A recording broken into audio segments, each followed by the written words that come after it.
I found the first photograph on a Tuesday. It was stuck under the refrigerator magnet, right next to the grocery list I had written that morning. The photo was old, faded, slightly yellow, the kind of Polaroid that hasn't been made in decades. In the picture, a man was standing in my kitchen.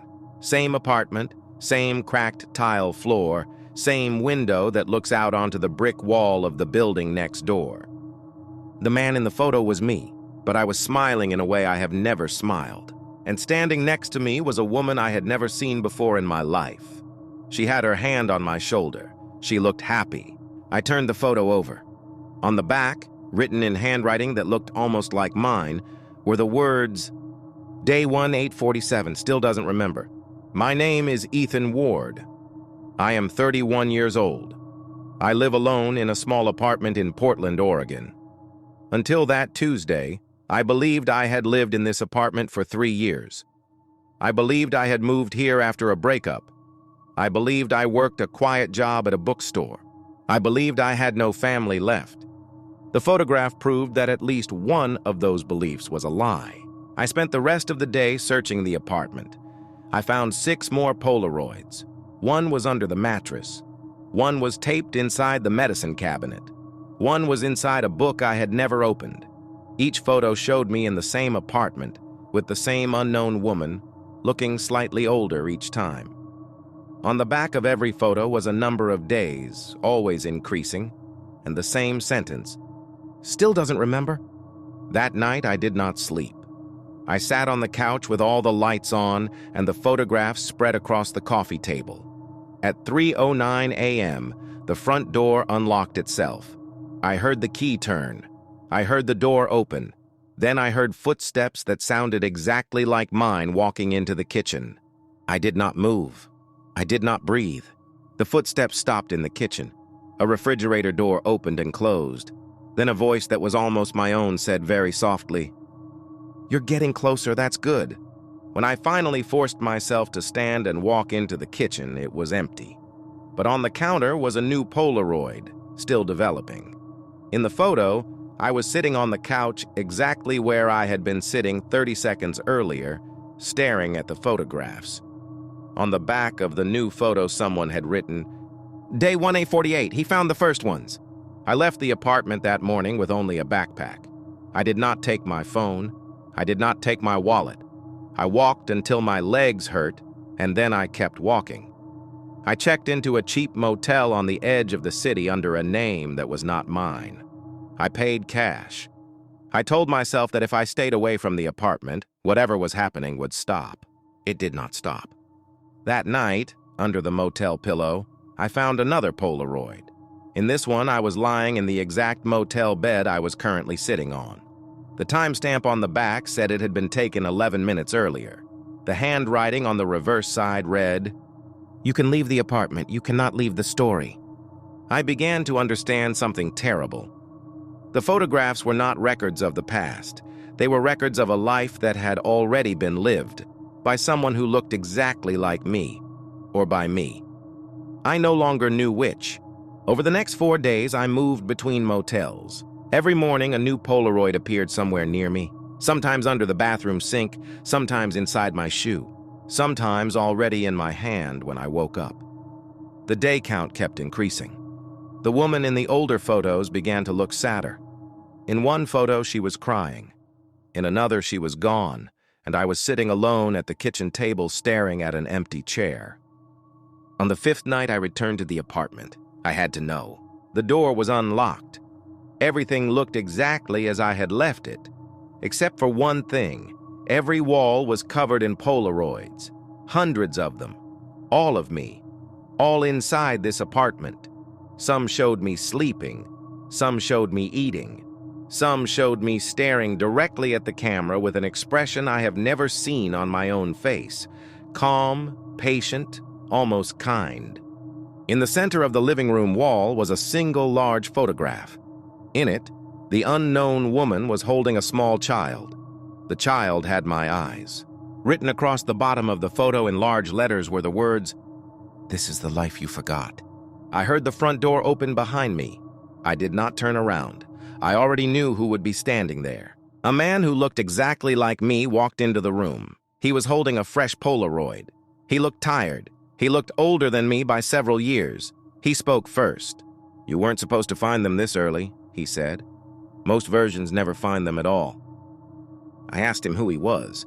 He smiled the same strange smile from the first photograph. "I'm the one who remembers," he said. "You're the one who keeps forgetting. We've been doing this for a long time. You live the quiet life. I live the real one. Every few years, the memories get too heavy, so we switch. You get to forget. I get to carry it." He held up the new Polaroid. It showed the two of us standing in the living room, looking at each other. The photo was still developing. "Tonight is switch night," he said gently. "You've been the quiet one long enough." I tried to run. The apartment door would not open. The windows would not break. The man who looked like me simply waited. When I finally stopped fighting, he walked over and placed the fresh Polaroid in my hand. On the back, he had already written, "Day 1, he doesn't remember yet." I looked up. The man who looked like me was gone. The walls were empty of photographs. The apartment was quiet again. My hands were shaking. In my palm was a single Polaroid of an empty kitchen. I do not know which version I am anymore. I only know that somewhere in this city, there is a woman who once loved me, and a child with my eyes, and a life I cannot reach. And every few years, one of us gets to forget that life completely, while the other one carries it alone. If you ever find a photograph of yourself in a place you have never been, with a smile you do not recognize, do not turn it over. Some memories are not meant to be returned.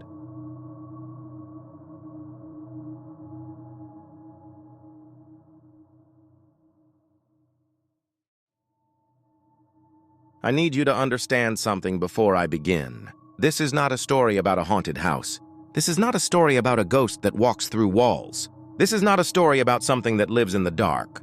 This is a story about something that learned how to wear a human face. My face. My name is Daniel Reeves. I was 24 years old when it started. I lived alone in a small apartment on the 3rd floor of an old building in Chicago.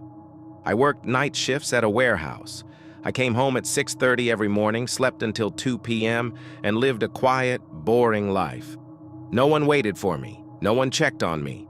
That was the problem. It began with the mirror. One Tuesday morning, after a long shift, I walked into the bathroom and turned on the light. I looked at myself in the mirror while washing my hands. For a second, less than a second, my reflection did not move with me. I raised my hand. The reflection raised its hand a moment later. I froze. I stared. The delay disappeared. Everything looked normal again. I told myself I was tired. I went to bed. The next morning it happened again. This time the reflection smiled when I was not smiling. Just a small, closed-mouth smile. Then it matched me again. I stopped looking in mirrors for 3 days. I shaved without looking. I brushed my teeth with my eyes closed. I thought I was going insane from lack of sleep. On the 4th night, I woke up at 3:17 a.m. to the sound of someone walking in my apartment, soft footsteps in the living room. I lived alone. I grabbed the baseball bat I kept under the bed and walked out. The apartment was empty. All the windows were locked. The front door was locked. But on the coffee table, someone had arranged my keys in a perfect straight line. I never left them like that. I checked the security camera I had installed after a previous break-in attempt in the building. The footage showed me walking into the living room at 3:17 a.m., standing still for almost 2 minutes, arranging the keys, and then walking back into the bedroom. But I had been in bed the entire time. I watched the footage 6 times. It was me. Same clothes, same posture, same face. I called in sick from work. I stayed awake for 36 hours. I recorded myself sleeping with my phone camera pointed at the bed. When I watched the recording the next day, the video showed me getting out of bed at 2:44 a.m., walking to the bathroom, staring into the mirror for 9 full minutes, and then returning to bed. In the real world, I had not moved. Something was using my body when I slept. Or something that looked exactly like me was living in the same space. I started leaving notes for myself. I wrote on paper and left it on the kitchen counter. If you are reading this and you are not me, write something back. The next morning, under my note, in handwriting that looked almost identical to mine, someone had written, "I am you. You just don't remember yet." I destroyed every mirror in the apartment.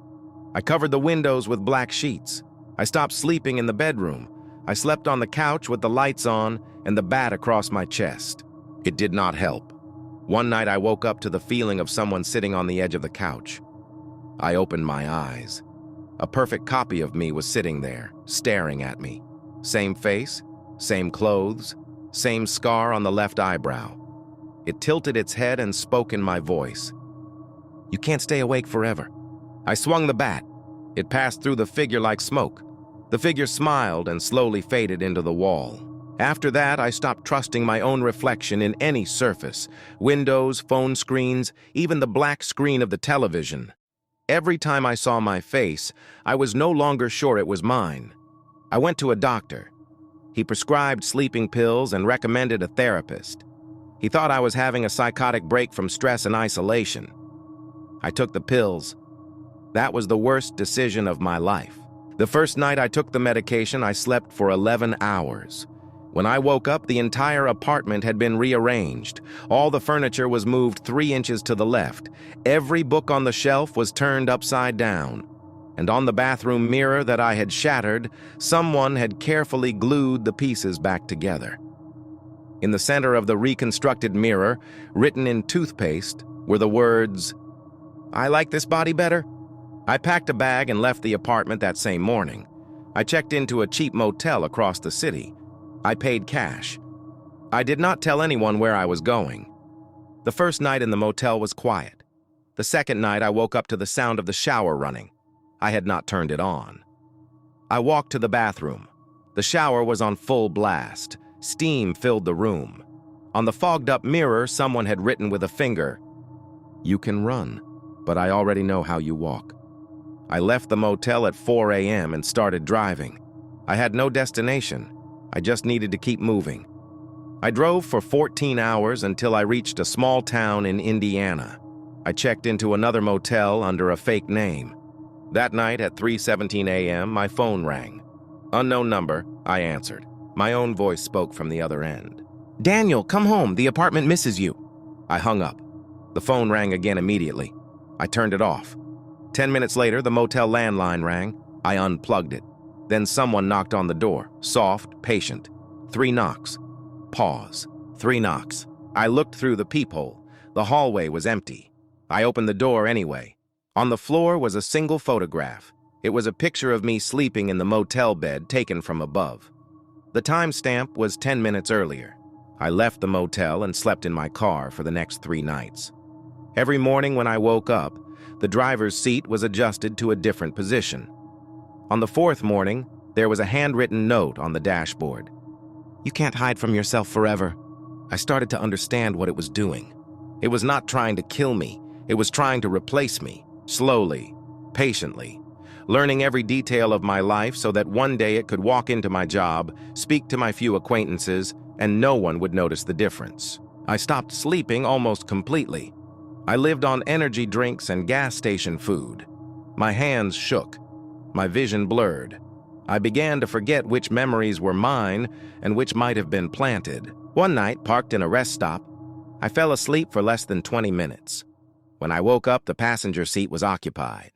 The thing that looked like me was sitting there, watching me with calm eyes. It spoke first. "I've been practicing, listen." It said my full name, my mother's maiden name, the name of the dog I had when I was 7, the password to my old email account, the exact words I said to my father the last time I saw him before he died. Every detail was perfect. Then it smiled with my mouth and said, "Soon I won't need you at all." I swung at it. My fist hit solid flesh. For the first time, it was real. It grabbed my wrist with my own strength and whispered, "Sleep." When I woke up, I was back in my Chicago apartment. The mirrors were all replaced. The furniture was exactly as I used to keep it. My work uniform was hanging on the chair. My phone showed that 3 days had passed. I looked in the bathroom mirror. My reflection moved perfectly with me. No delay, no smile. Normal. I stood there for a long time. Then I noticed something on the edge of the sink, a small note written in my handwriting. "I won, you just haven't realized it yet. I do not know which one of us is writing this right now. I do not know which one of us is reading it. I only know that one of us is wearing my face, and the other one is running out of time. If you are reading this, and your name is Daniel Reeves, check the mirror. Look carefully. Does it blink when you do?"